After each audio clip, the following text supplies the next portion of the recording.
Screen पर दिख रही ये कोट अनकोट खबर पाकिस्तान से है। अंग्रेजी में लिखा है कि एक आदमी को रमजान के पाक महीने में मस्जिद में पादने के जुर्म में मौत की सजा हो गई है। खबर हैरान कर देने वाली है, इसीलिए इस पर बात करने के लिए द ललन टॉप के न्यूज रूम से मैं निखिल और हमारे in house Pakistan expert Asgar साथ में है। असगर, ये पूरा वाकया क्या है, हमारे व्यूअर्स को बताइए। खबर यह है कि पाकिस्तान की मस्जिद में रमजान के दौरान एक शख्स ने पाद दिया। अच्छा। और वो मामला कोर्ट में चला गया। अच्छा। और कोर्ट में पहुंचने के बाद जज ने उस मामले में एकदम सुनवाई की और फौरन उसको आतंकवाद से भी बड़ा मामला बता करके उसको फांसी की सजा दे दी। अच्छा। ये खबर एक वेबसाइट ने की है। वेबसाइट पर लगने के बाद ये खबर सोशल मीडिया पर वायरल हुई, जबकि ये सच नहीं है। अच्छा, तो सच क्या है? इस खबर में जो बताया गया है उसमें ये आप शख्स जो देख रहे हैं, इसका नाम बताया गया है मोहम्मद अल वहाबी। 33 साल का इसको बताया गया। बताया जा रहा है कि 17 बार इसने 6 मस्जिदों में अलग अलग जाकर के पादा। बड़ा हैरानी होती है पादने को लेकर के, मतलब 17 बार एक आदमी मस्जिद में जाकर पाद रहा है। खबर को पढ़ के हंसी भी आती है और हैरानी भी होती है कि लोग शेयर कर रहे हैं। और जब ये मामला कोर्ट में पहुंचा तो कहा गया कि मतलब ये तो बहुत बड़ा जुर्म है, ब्लास्फेमी है कि मतलब लोगों की इबादत में खलल डाल रहा है। तो इसलिए क्यों ना इसको अल्लाह के मुताबिक मौत दी जाए, सजा दी जाए, अल्लाह की मर्जी के मुताबिक। तो ये हैरान करता है कि क्या अल्लाह मतलब मारना चाहता है। लोगों को इस पर भी मतलब यकीन नहीं हुआ। बस देखा इस्लाम से जुड़ा हुआ मसला है, मुझे थोड़ा सा इसमें एंगल वो वाला भी लगता है। हाँ। तो इसको सोशल मीडिया पर वायरल किया गया। फिर इसमें जज का बयान भी दिया गया है जी, जिसमें उससे पूछा गया कि तुम पत्थर से मरना पसंद करोगे या फिर गला काट करके मरना पसंद करोगे। इसके साथ ही इसमें डिस्ट्रिक्ट पब्लिक प्रोसिक्यूटर का जो सैयद अनीस, ये रियल में है भी पाकिस्तान के, लेकिन उनका बयान फर्जी टाइप से डाला गया है कि मतलब ये ब्लास्फेमी से भी बड़ा एक केस है और इसमें कोई सजा मतलब उसको कोई छूट नहीं दी जा सकती है क्योंकि इसमें इबादत में खलल पड़ा है। तो ये खबर आप देख सकते हैं कि सोशल मीडिया पर जगह जगह वायरल की गई, शेयर की गई है। ये अगर हम गूगल पे भी अगर सर्च करते हैं तो गूगल में भी ये दिखाई देती है ये खबर कि कितने लोगों ने इसको कर डाला है।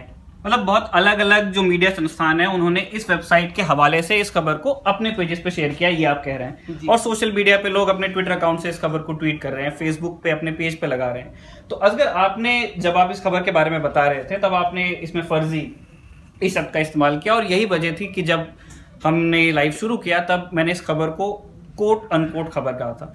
असगर, इस वेबसाइट के बारे में बताइए जो इस तरह की खबरें करती रहती है। सबसे पहले तो इसमें फर्जीवाड़े के लिए सबसे पहले ये पता चल जाता है कि जिसके हवाले से ये खबर लिखी गई है वो कोई सोर्स है ही नहीं। इसमें लिखा गया है कि इस्लामाबाद हेराल्ड न्यूज के मुताबिक। अच्छा। तो इस्लामाबाद हेराल्ड न्यूज कोई है ही नहीं। तो सबसे पहले अगर उस कोट का अगर उसको हम सर्च करते हैं तो वो कहीं मिलता नहीं है। दूसरा, वर्ल्ड न्यूज डेली रिपोर्ट करके वेबसाइट है जो इस तरह की ये खबरें करती है। उनका ये सटायर होता है और उन्होंने इसका डिस्क्लेमर भी दिया हुआ है। वो डिस्क्लेमर हमारे व्यूअर्स को दिखा दीजिए। बिल्कुल।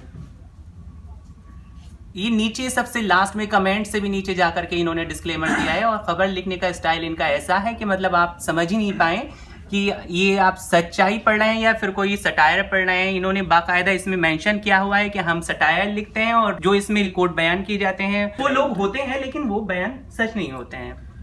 ठीक है, मतलब ये एक डिस्क्लेमर भी उन्होंने अपनी वेबसाइट पे दिया हुआ है। लेकिन लोगों की समस्या ये है कि क्योंकि शेयर का टैब, शेयर का जो बटन है वो इस डिस्क्लेमर के ऊपर दिया है तो लोग यहाँ तक आने की जहमत नहीं उठाते हैं। जैसे ही उनको कोई खबर ऐसा लगता है कि इससे मेरा हित सच जाता है जो मैं कहना चाहता हूँ या उनको उसमें स्कैंडल वैल्यू नजर आती है, वो सीधे उसको शेयर कर देते हैं। और यही वजह है मेरे ख्याल की इस तरह की खबरें मतलब सोशल मीडिया पे भी वायरल हो जाती हैं और दूसरे मीडिया संस्थान भी इसको उठा लेते हैं। द ललन टॉप ने इससे पहले 2 मौकों पर इसी वेबसाइट से चली हुई खबरों पे, कोट अनकोट खबरें जिनको कहना चाहिए, पर खबरें की हैं, लोगों को बताया है कि ये वेबसाइट उनके शब्दों में एक सटायर लिखती है लेकिन वो फेक न्यूज होती है। अगर वो दोनों वाकये बता दीजिए। बिल्कुल, जैसे यहाँ पर एक कोई खबर चलती है, व्हाट्सएप पर चल गया, वो सब जगह वायरल हो जाता है, कोई उसको क्रॉस चेक करने की जहमत नहीं उठाता है। जबकि हमारी जिम्मेदारी है कि अगर हम उसको किसी के आगे परोस रहे हैं, किसी को भेज रहे हैं, तो सबसे पहले अपने आप उसको वेरीफाई कर लें कि हाँ ये कितना सच है और कितना झूठ है। और जब ऐसी अगर कोई खबर हो तो वो बाकी जगह भी सोर्स होना चाहिए। और जब वेबसाइट अगर ये काम कर रही है, न्यूज वेबसाइट अगर उस खबर को लिख रही है तो उनके ऊपर तो बहुत बड़ा दायित्व है। उन्हें तो सबसे पहले चेक करना चाहिए कि ये खबर कितना सच है और कितना झूठ है। लेकिन हम देखते देखते हैं कि इस वेबसाइट की खबरें दूसरे न्यूज संस्थान लेते हुए वेरीफाई नहीं करते हैं और लगा देते हैं। ऐसी ये खबर और इनकी वायरल हुई थी सबसे पहले कि फोटो लाइक करने के गुनाह में पत्नी के गुप्तांग गोंद से चिपका दिए गए। अच्छा, खबर ये इन्होंने खबर चला दी, ये खबर चलाई थी। इस खबर में ये बताया गया था कि पत्नी ने पति के भाई का फोटो लाइक कर दिया था, जिसकी वजह से वो मामला कोर्ट में पहुंचा। कोर्ट ने उसको सुनवाई की और सुनवाई करने के बाद ये माना कि पत्नी का जो मकसद था लाइक करने का वो उसके साथ सेक्सुअल रहा होगा, इसलिए उसको सजा दी गई। जबकि ये भी सच नहीं था और 100 कौड़े मारे जाने की सजा दी गई थी इसमें, और ये लोगों ने सच मान लिया और इसको इस तरह से शेयर करना शुरू कर दिया। दूसरी खबर थी जुए में अपनी 5 बीवियां और 22 अरब रुपए प्रिंस हार गए। अच्छा, और जबकि बाद में मालूम चला था कि ये प्रिंस तो गुजर गए हैं, बिल्कुल। सब जिस प्रिंस का इन्होंने नाम लिया था माजिद बिन अब्दुल्ला बिन अब्दुल अजीज, वो 13 अप्रैल 2003 को इस दुनिया से रुखसत हो चुके हैं। यही अगर वेरीफाई कर लिया होता तो मेरे ख्याल जिन संस्थानों ने इन खबर को किया था। लेकिन इस खबर में लिखा गया कि वो 5 बीवियां हार गए। अगर हम इस कहानी को आपको सुनाएं तो आपको भी यकीन होता चल जाएगा, क्योंकि जिस स्टाइल से वो लिखते हैं लगता ही नहीं वो सटायर है, मतलब वो सटायर सच है या फिर मतलब खबर है। देखिए, आप खुद देखिए इस खबर को। मैं अगर आपको पढ़ के इस खबर को सुनाऊं, जिसका ट्रांसलेशन है ये: सऊदी अरब के प्रिंस माजिद बिन अब्दुल्ला बिन अब्दुल अजीज ड्रग्स, जुए और शानो शौकत को लेकर पूरी दुनिया में मशहूर हैं। कुछ दिन पहले वो मिस्र के सिनई ग्रैंड कसिनो में पोकर खेलने पहुंचे थे।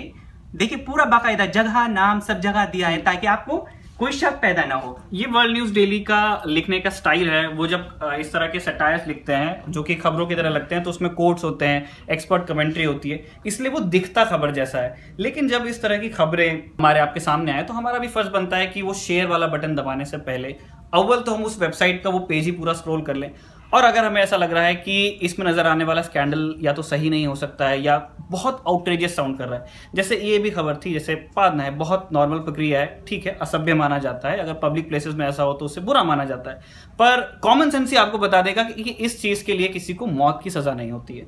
तो अगर आपको कहीं से ये चीज पता चली है तो आप हमारे जरिए जान लीजिए कि ये एक फेक न्यूज थी। एक वेबसाइट है जो इस तरह की खबरें करती रहती है, उसे सटायर कहती है, जिसका नाम वर्ल्ड न्यूज डेली है। आदतन कुछ मीडिया संस्थान ऐसे हैं जो या तो गफलत में करते होंगे, मेरे ख्याल है, कि ये खबर इस वेबसाइट के हवाले से करके अपने पेजेस पर लगा लेते हैं, तो उसलिए आपको कंफ्यूज होने की जरूरत नहीं है। इस तरह की कोई और फेक न्यूज के अगर संपर्क में आप आते हैं तो आप हमें बता सकते हैं, हम उसके ऊपर भी इस तरह का एक मिथबस्टर करेंगे। अगर आप हमें YouTube पर देख रहे हैं तो सब्सक्राइब कीजिए, Facebook पर देख रहे हैं तो लाइक कीजिए। फिर हाजिर होंगे, तब तक के लिए शुक्रिया।